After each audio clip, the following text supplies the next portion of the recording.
West Bank के जनिन शहर पर इजरायली सेना का हमला। शनिवार को जनिन शहर पर हमला किया ड्रोन से। हमले में आतंकियों के कई ठिकाने तबाह। इजरायली सेना का नेबलस के अल-कुद्स में हमला। हमास के आतंकियों को बनाया निशाना।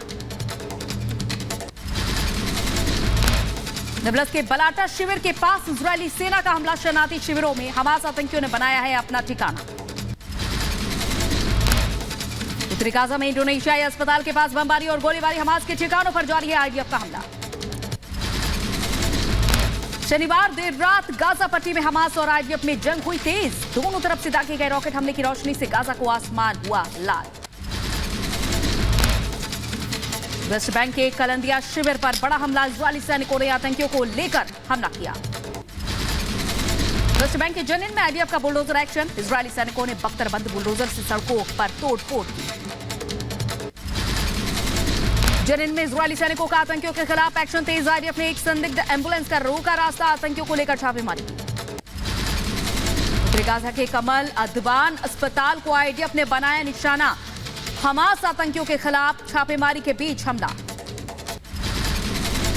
इजरायली सैनिकों ने लेबनान में किया ताबड़तोड़ हमला। आतंकी संगठन हिजबुल्लाह के कई ठिकानों को नष्ट किया। गाजा में आईडीएफ के ग्राउंड ऑपरेशन की एक और तस्वीर आई सामने। वीडियो में इजरायली सैनिक विस्फोट से पहले कर रहे हैं निरीक्षण। इजरायल और हमास के बीच जंग का आज 44वां दिन। इजरायली सैनिकों ने गाजा के ब्यूरिस शहर पर बोला धावा। एक घर को बनाया निशाना। इजरायल और हमास आतंकियों में जंग के बीच युद्ध विराम का आह्वान। फिलिस्तीन के राष्ट्रपति ने अमेरिका के राष्ट्रपति जो बाइडेन से हस्तक्षेप करने की अपील की। इजरायल और हमास में जारी जंग के बीच इजरायली महिलाओं की तरफ से दुनिया को दिया संदेश। आईडीएफ ने जारी किया वीडियो संदेश। जंग के बीच इजरायली सेना का बयान आया सामने। शिफा अस्पताल में फंसे लोगों को निकालने में मदद कर रही है आईडीएफ। अस्पताल में रह रहे लोगों की कर रहे हैं मदद। और उधर लेबनान में हिजबुल्लाह के ठिकानों पर आईडीएफ का हमला। हमले में आतंकियों के कई ठिकाने ध्वस्त। आईडीएफ ने हमले का वीडियो जारी किया। 44वें दिन और तेज हुई इजरायल हमास के बीच जंग। गाजा में हमास के आतंकियों के साथ आईडीएफ की झड़प। इजरायली सेना ने जारी किया वीडियो। इजरायली बंधकों को लेकर छुड़वाने के लिए प्रदर्शन जारी। यरूशलेम के प्रवेश द्वार पर पहुंचा परिवारों का मार्च। अपने परिजनों की रिहाई के लिए सड़कों पर लोग।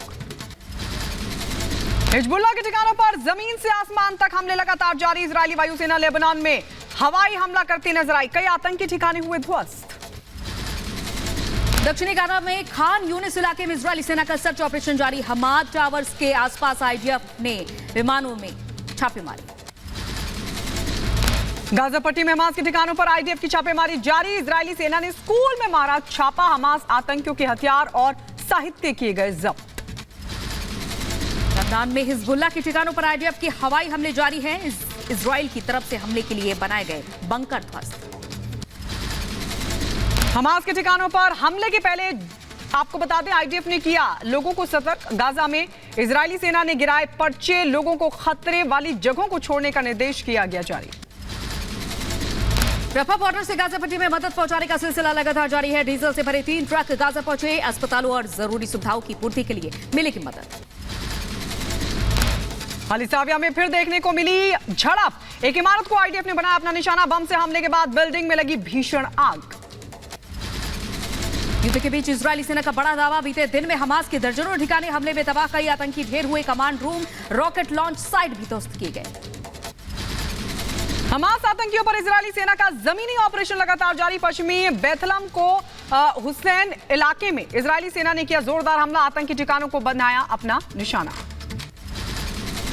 फिलिस्तीनी राष्ट्रपति महमूद अब्बास की जो बाइडेन से अपील। गाजा में युद्ध रोकने के लिए हस्तक्षेप करने का आह्वान किया। हमास पर हमले के बीच इजरायली पीएम नेतन्याहू का बड़ा बयान। कहा गाजा में बंधकों की वापसी के बदले में केवल अस्थायी संघर्ष विराम संभव। गाजा के समर्थन में विश्व के कई शहरों में प्रदर्शन का दौर जारी है। पोलैंड में फिलिस्तीन के समर्थन में निकाली गई रैली। युद्ध विराम को लेकर सड़कों पर उतरे लोग। तेल अवीव में लगातार सुने जा रहे सायरन की आवाज। सायरन के साथ फिलिस्तीन में तेज धमाकों की भी गूंज। इजरायली सेना का ग्राउंड ऑपरेशन जारी। जॉर्डन की सेना लामबंद वेस्ट बैंक सीमा की तरफ। जॉर्डन ने सैन्य बलों की तैनाती की। इजरायली सेना पर हमास आतंकियों का पलटवार, अल कसम ब्रिगेड ने किया रॉकेट से अटैक। लेबनान फिलिस्तीन सीमा पर आईडीएफ और हिजबुल्लाह में टकराव जारी, हिजबुल्लाह आतंकियों ने इजरायली ठिकानों को निशाना बनाया, आत्मघाती ड्रोन से हमला किया। जंग के बीच इजरायल के विपक्षी नेता बियर लैपिड का बयान, बंधकों को वापस लाना हमारी प्राथमिकता, हमारी जंग हमास के साथ, गाजा के बच्चों के साथ हमारा कोई युद्ध नहीं। आईडीएफ के हमले पर फिलिस्तीनी डॉक्टर ने सुनाई आप बीती, खान यूनिस में आईडीएफ ने किया हमला, हमले में 26 की मौत, हर तरफ दिखा आतंक का मंजर। गाजा पट्टी में इजरायल का ग्राउंड ऑपरेशन लगातार तेज, आईडीएफ ने हमास आतंकियों से आमने सामने की जंग की तस्वीर भी की जारी। यरूशलेम में हमास समर्थकों के ठिकाने पर इजरायली सेना ने हमला किया, एक इमारत की छत पर संदिग्ध गतिविधि देखने पर वायुसेना ने बमबारी की। इजरायल ने हमास के आतंकियों की बिल्डिंग पर गैस बम से किया अटैक, हमले के बाद बिल्डिंग में लगी भीषण आग, कई आतंकियों के मारे जाने की भी खबर। गाजा पट्टी में हमास के ठिकानों पर इजरायली सेना की छापेमारी जारी, गाजा में एक हाई स्कूल से हथियारों का जखीरा, बरामद हथियार बनाने के उपकरण भी मिले, हमास के फील्ड कमांडर के घर से आतंक से जुड़े दस्तावेज भी मिले। हमास के आतंकियों का भी इजरायल पर ताबड़तोड़ पलटवार लगातार जारी, आतंकियों ने गाजा से खतरनाक रॉकेट बद्र 3 को किया लॉन्च। हमास के साथ साथ इजरायल का हिजबुल्लाह के खिलाफ भी जंग जारी है, इजरायली सेना ने हिजबुल्लाह के ठिकानों को ध्वस्त किया, लेबनान बॉर्डर से उत्तरी इजरायल पर दागी गई मिसाइलों को भी हवा में नाकाम किया। इजरायल ने लेबनान पर हमले का वीडियो किया जारी, आईडीएफ ने किया दावा, कहा इजरायली लड़ाकू विमानों ने लेबनान बॉर्डर से सटे हिजबुल्लाह के मिलिट्री कंपाउंड और आतंकी पोस्ट को बनाया निशाना। इजरायली सेना ने दक्षिणी लेबनान में भी दागी मिसाइल, आतंकी अड्डों पर हमले के बाद दिखा धुएं का गुबार। हिजबुल्लाह ने इजरायल के हमेस 450 यूएवी के मार गिराने का किया दावा, हिजबुल्लाह ने वीडियो किया जारी जिसमें आसमान से धुआं होकर गिरता विमान दिखाई दिया। इजरायली सेना ने गाजा पट्टी में गिराए पर्चे, लोगों को तुरंत गाजा पट्टी खाली करने का निर्देश दिया। गाजा के सबसे बड़े अस्पताल अल शिफा को खाली कराने को लेकर इजरायल ने जारी किया बयान, कहा जो लोग अस्पताल छोड़कर जा सकते थे उनके लिए सुरक्षित निकलने का दिया रास्ता, जो असमर्थ थे वो मेडिकल स्टाफ के साथ अस्पताल में ही रुके। इजरायल हमास जंग के दौरान अब तक गाजा में 11,500 फिलिस्तीनी नागरिकों की मौत, बड़ी संख्या में महिलाएं और बच्चे भी शामिल। मिस्र ने गाजा पट्टी में ईंधन की मदद भेजी, राफा बॉर्डर से डीजल से लदे 3 ईंधन ट्रक हुए पार, 130,000 लीटर ईंधन भेजा गया। तुर्की के राष्ट्रपति एर्दोआन ने इजरायल हथियारों की जांच की मांग की, तुर्की ने इजरायल के पास परमाणु बम होने की शक जताया है, कहा है हमास से जंग में परमाणु बम इस्तेमाल कर सकता है इजरायल। यरूशलेम में बंधकों के परिजनों ने किया मार्च, पीड़ित इजरायली परिवार सड़कों पर उतरे, बंधकों की जल्द रिहाई की उठाई मांग। यरूशलेम मार्च में 50 से ज्यादा बंधकों के परिवार शामिल, इजरायली पीएम बेंजामिन नेतन्याहू के आवास की ओर बढ़ रहे हैं लोग, पीएम आवास के बाहर रैली, हमास ने 240 लोगों को बना रखा है बंधक। लेबनान में हिजबुल्लाह के ठिकानों पर इजरायली वायुसेना का हमला, कई आतंकवादी ठिकानों को किया गया नष्ट। इजरायल और हमास युद्ध को लेकर कांग्रेस सांसद राजा मोहन के बिगड़े बोल, कहा इजरायल पीएम नेतन्याहू को बिना केस चलाए गोली मार देनी चाहिए, नेतन्याहू युद्ध अपराधी हैं। राजस्थान के नागौर की चुनावी रैली में प्रधानमंत्री मोदी का कांग्रेस पर बड़ा हमला, कहा कांग्रेस नेता मुझे गाली देते हैं, कांग्रेस अध्यक्ष ने तो मेरे पिता तक को नहीं छोड़ा।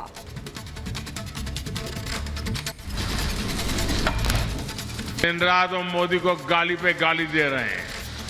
कल तो कांग्रेस के अध्यक्ष महोदय मेरे पिताजी पर भी टूट पड़े, बताइए, उनका स्वर्गवास हुए 40 साल हो गए।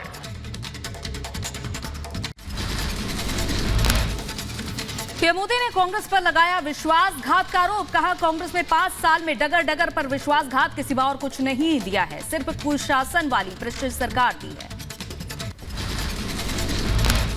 5 साल में क्या हुआ? 5 साल में जो बर्बादी हुई इसके लिए जिम्मेवार कौन है? राजस्थान को पीछा धकेलने के लिए जिम्मेवार कौन है? प्रधानमंत्री ने राजस्थान की जनता से की अपील, कहा राजस्थान से कांग्रेस की ऐसी सफाई हो जैसे घर की होती है, किसी कोने में कांग्रेस नहीं बचनी चाहिए। ये चुनाव भी वो दिवाली है, हमने ऐसी सफाई करनी है, ऐसी सफाई करनी है, किसी कोने में भी कांग्रेस बचनी नहीं चाहिए। राजस्थान कांग्रेस के कलह पर भी पीएम ने साधा निशाना। बिना नाम लिए बोले पीएम मोदी, 5 साल में हाथ मिलाते मिलाते शतक बन गया लेकिन दिल नहीं मिला। कांग्रेस के लिए तुष्टीकरण ही सब कुछ है। नागौर में चुनावी सभा से पहले प्रधानमंत्री नरेंद्र मोदी ने की पूजा अर्चना। वीर तेजाजी मंदिर में प्रधानमंत्री मोदी ने आरती के बाद की परिक्रमा। राजस्थान के जैसलमेर में कांग्रेस पर बरसे बीजेपी अध्यक्ष जेपी नड्डा। कहा, जहां कांग्रेस होगी वहां लूट का घोटाला होगा और जहां बीजेपी सरकार होगी वहां विकास और महिलाओं को ताकत मिलेगी। उत्तर प्रदेश के सीएम योगी आदित्यनाथ ने राजस्थान में दोहरे कानून पर लगाए आरोप। कहा, हिंदू मरे तो 2 लाख और मुसलमान मरे तो मिलेगा 20 लाख का मुआवजा। जो सरकार पूजा पाठ बैन करती है वो राम मंदिर बनने देती क्या? ये सवाल पूछा। मुआवजा 2 लाख रुपए का मुश्किल से निकलता है और मुस्लिम मरेगा, मैं नहीं बोल रही हूँ, वो 25 लाख रुपया मिल जाएगा। जो सरकार पूजा पाठ नहीं होने दे रही है, क्या वो सरकार अयोध्या में राम मंदिर बनवा देती क्या? राजस्थान के बाड़मेर में कांग्रेस पर बरसे यूपी के सीएम योगी आदित्यनाथ। कहा, तुष्टीकरण की राजनीति करती है कांग्रेस। राजस्थान के माफियाओं के लिए हम यूपी से लाए हैं बुलडोजर। कोई भू माफिया, कोई खनन माफिया, कोई जंगल माफिया, कोई गौ तस्कर माफिया, और भाइयों बहनों इन्हीं तस्करों के लिए, इन्हीं माफियाओं के लिए हम यूपी में बुलडोजर लेके आए हैं। राजस्थान के बाड़मेर में बोले सीएम योगी आदित्यनाथ। कहा, इतिहास की गलतियों से सबक सीखना जरूरी। कन्हैया लाल जैसे फिर ना हो घटना। उपद्रवियों का साथ देने वालों को कमल वाले बटन दबाकर सिखाना है सबक। तेलंगाना के गृह मंत्री अमित शाह ने बीजेपी का घोषणा पत्र जारी किया। धर्म के आधार पर आरक्षण खत्म कर समान नागरिक संहिता, वरिष्ठ नागरिकों को रामलला के मुफ्त दर्शन समेत कई वादे किए। कहा, ये मोदी की गारंटी है। आपको बता दें, वारंगल में गृह मंत्री अमित शाह का बड़ा बयान। कहा, सरकार बनी तो मुस्लिम आरक्षण खत्म कर पिछड़ा वर्ग को आरक्षण देगी बीजेपी। आप भाजपा सरकार बना दो, धार्मिक रिजर्वेशन को खत्म कर हम ओबीसी और एसटी का रिजर्वेशन बढ़ाने का काम करेंगे। मिशन दक्षिण पर गृह मंत्री अमित शाह। तेलंगाना की केसीआर सरकार पर साधा निशाना। कहा, केसीआर ने तेलंगाना को बनाया लूट का अड्डा। बीआरएस मतलब भ्रष्टाचार रिश्वतखोर समिति। एक केसीआर की सरकार और चंद्रशेखर राव खुद झूठे वादे करने में इन्होंने वर्ल्ड रिकॉर्ड प्रस्थापित किया है। बीएसपी अध्यक्ष मायावती आज राजस्थान में करेंगी चुनावी जनसभाएं। 2 चुनावी रैलियों को करेंगी संबोधित। राजस्थान में 25 नवंबर को होनी है वोटिंग। एमपी के जबलपुर में कांग्रेस नेता के खिलाफ लोगों का गुस्सा फूटा। कांग्रेस के परिवहन प्रकोष्ठ के प्रदेश अध्यक्ष नरेंद्र सिंह पांधे पर भीड़ ने बरसाए लात घुसे। गुप्तेश्वर वार्ड से कांग्रेस के पूर्व पार्षद रह चुके हैं नरेंद्र सिंह। उत्तर प्रदेश के अंबेडकर नगर में विकसित भारत संकल्प यात्रा की गई पूरी। सरकारी योजनाओं से वंचित लोगों को चिन्हित कर रही है टीम। लाभार्थियों को पहुंचाई जा रही है योजनाएं। 20 नवंबर से शुरू होगा अभियान। असम के मुख्यमंत्री हिमंता बिस्वा शर्मा का बड़ा बयान। कहा, मैं खुलकर हिंदू पॉलिटिक्स करता हूं, इसमें दिक्कत क्या है? हिंदू का मतलब सबका साथ, सबका विकास और सर्वधर्म संभाव है। उत्तर प्रदेश के सीएम योगी आदित्यनाथ का बड़ा आदेश। हलाल सर्टिफिकेशन मामले में 9 कंपनियों पर एफआईआर के बाद बड़ा आदेश। हलाल सर्टिफाइड प्रोडक्ट पर तत्काल प्रभाव से लगाया बैन। हलाल सर्टिफिकेशन मामले में एक्शन पर सियासत तेज। विपक्ष ने लगाया धर्म विशेष को टारगेट करने का आरोप। बीजेपी बोली, योगी राज में भ्रष्टाचारियों की खैर नहीं। हलाल सर्टिफाइड प्रोडक्ट पर बैन को वीएचपी प्रवक्ता विनोद बंसल ने बताया सही। कहा, जिहाद और देश विरोधी गतिविधियों के पोषक हलाल पर हमला जरूरी। उद्धव ठाकरे के बेटे आदित्य ठाकरे के खिलाफ बीएमसी की शिकायत पर एफआईआर दर्ज। बीएमसी ने आदित्य पर बिना इजाजत अधूरे पुल का और रातों रात उद्घाटन करने का आरोप लगाया। मुंबई में उद्धव गुट के समाध्यक्ष कोहली के खिलाफ दर्ज हुआ केस। सीएम शिंदे और उनकी पार्टी के विधायकों पर जानलेवा हमले की धमकी का आरोप। पार्टी कार्यकर्ता की शिकायत पर निर्मल नगर पुलिस स्टेशन में दर्ज हुई एफआईआर। माफिया अशरफ अहमद की पत्नी जैना फातिमा पर एक और एफआईआर दर्ज। यूपी के प्रयागराज में जैना फातिमा, भाई सद्दाम और जैद पर एफआईआर दर्ज की गई। तीनों पर हेरा फेरी कर वक्फ संपत्ति बेचने का आरोप। उत्तर प्रदेश के अंबेडकर नगर के संपूर्ण समाधान दिवस का आयोजन। डीएम अविनाश सिंह ने सुनी लोगों की फरियाद, उचित समाधान के दिए निर्देश। बड़ी संख्या में पहुंचे थे फरियादी। उत्तरकाशी की सुरंग में 7 दिन से फंसे 41 मजदूरों के रेस्क्यू में 4 से 5 दिन की और हो सकती है देरी। सुरंग की पहाड़ी पर रेस्क्यू टीम ने मार्किंग की, पहाड़ खोदकर अंदर से मजदूरों को निकालने की तैयारी। फिरोजाबाद में जूते चप्पल की दुकान में लगी भीषण आग, लाखों का सामान जलकर खाक। आग लगने का कारण अभी तक साफ नहीं। मध्य प्रदेश के नर्मदापुरम में रफ्तार का कहर बेकाबू होकर बस रोड से नीचे उतरी। होशंगाबाद इटारसी रोड पर हुआ हादसा, यात्रियों को आई चोटें, इलाज के लिए अस्पताल में भर्ती कराया गया। उत्तर प्रदेश के बलिया में पति को खोजने निकली पत्नी का शव खेत से बरामद। शव को पोस्टमार्टम के लिए भेजा गया। पुलिस ने मौत के कारणों की जांच पड़ताल की शुरू। यूपी के बदायूं में जुआरियों पर पुलिस के एक्शन। पुलिस ने 10 जुआरियों को किया गिरफ्तार, नकदी बरामद की गई। यूपी के बुलंदशहर में चोरी के केस में हुआ खुलासा। लाखों की चोरी मामले में गिरफ्तार आरोपी के कब्जे से सोने और चांदी के गहने भी बरामद। यूपी के मथुरा में कथावाचक बृजराज महाराज के खिलाफ एफआईआर दर्ज। 25 लाख रुपए का ठगी का आरोप, कथावाचक पर लटकी है गिरफ्तारी की तलवार। यूपी के बलिया चेकिंग के दौरान 12 पेटी अवैध शराब बरामद। बिहार भेजी जा रही थी अंग्रेजी शराब। बस चालक और मालिक गिरफ्तार। यूपी के बदायूं में धार्मिक स्थल में तोड़फोड़, अराजक तत्वों ने माहौल खराब करने की कोशिश की। पुलिस मामले की जांच में जुटी। यूपी की एसटीएफ की बड़ी कार्रवाई। धोखाधड़ी, फर्जी शस्त्र लाइसेंस देने के आरोप में हुआ एक्शन। एसटीएफ ने जालसाज ब्रजेश कुमार वर्मा और टिल्लू को किया गिरफ्तार।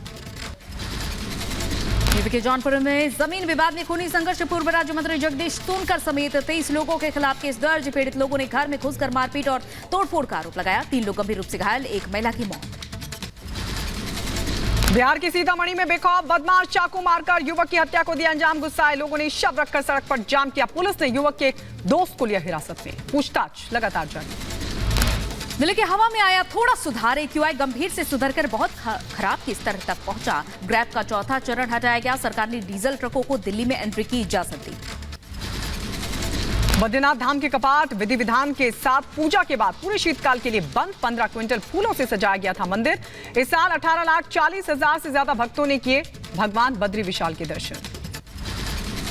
यूपी के मुजफ्फरनगर में 56,000 लीटर अवैध शराब नष्ट की गई। पुलिस अधिकारियों की मौजूदगी में कार्रवाई को पूरा किया गया। फिरोजाबाद में संपूर्ण समाधान दिवस का किया गया आयोजन। सीडीओ दीक्षा जैन की अध्यक्षता में सुनी गई शिकायतें। 7 शिकायत पत्रों पर तुरंत एक्शन।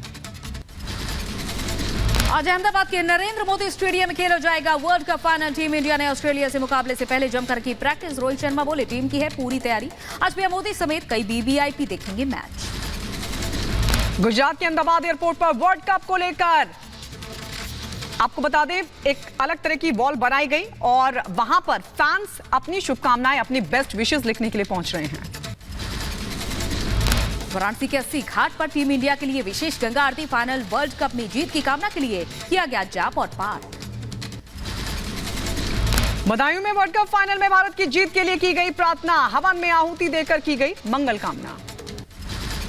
क्रिकेट विश्व कप में भारतीय टीम की जीत के लिए जारी है दुआओं का दौर। यूपी के संभल में भारतीय क्रिकेट टीम की जीत के लिए सूफी संतों ने दुआ की। स्पेसएक्स का स्टारशिप परीक्षण उड़ान के दौरान हादसाग्रस्त हुआ। शनिवार को रॉकेट ने भरी थी दूसरी परीक्षण की उड़ान, जिसके शुरुआत में धमाका हुआ।